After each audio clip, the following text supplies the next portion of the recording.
দেখে যা তোদের মাতালটা আজকে কিভাবে রাস্তায় শুয়ে আছে। শালা এ মাতালের জ্বালায় ঘরে থাকা যায় না, কি করে যে এর মদ খাওয়াটা ছাড়ায়। এই শোন, তুই ওর মদ খাওয়া ছাড়াতে চাস? বাড়িতে ছাগল আছে নাকি, গ্লাসে করে একটু মুত এনে খাইয়ে দাও, নেশায় এক্ষুনি চটে যাবে। সত্যি দিদি তুমি ঠিক বলছো, আমি এক্ষুনি নিয়ে আসছি। দাঁড়া মাতাল, তোর আজকে নেশা কাটিয়েই ছাড়বো। দিদি এ নাও ছাগলের মুখ।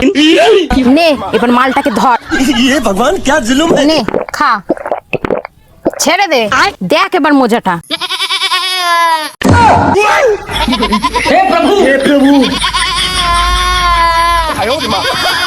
ও দিদি এ কি হলো, ও কেন ছাগলের ডাক ডাকছে? আরে আমি কি করে বলবো, এ তো কেঁচো ঘুরতে কেউটে। তুই এক কাজ কর, একে ছাগলের মুত খাইয়ে ছাগলের মতন ডাকছে, একে মানুষের মুত খাওয়া, তাহলে মানুষের মতোই কথা বলবে।